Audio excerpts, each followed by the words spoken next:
Значи почвам пак да ви обяснявам, защото ма дразните вече наистина.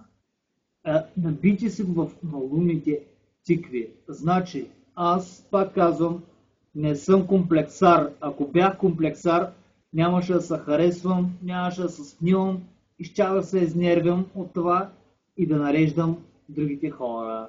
Обаче аз го нареждам. Знаете ли защо? Знаете ли защо го нареждам? Защото ма дразните, лазите ми по нервната система.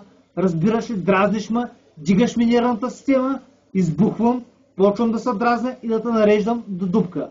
Разбрали? А не защото не се харесвам. Аз не се харесвам и не го нареждам за това. Аз не съм комплексирал от мене си, харесвам се как изглеждам, визията си, всичко. Разбираш ли? Просто не мога да трае някакъв лайнар или някаква дрисла, пикла или някакво лайно да ми се прави тук и да ми се отваря по някакъв начин и да си мисли, че може да ме затъпи с думи. Никакъв случай не може да ме затъпиш. Ще те направя за 2 стотинки. Разбираш ли? Ще наредя до дупка.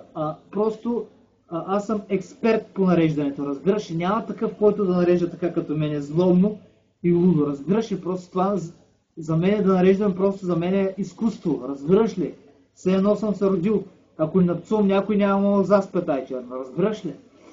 За мен е нареждането изкуство, а не комплексарство. Вие сте комплексирани, като не се харесвате, почвате да се дразните с другите, за да заяждате. Обаче аз го нареждам, защото ми лазите по нервната система. Дигате ми нервите, разбираш ли?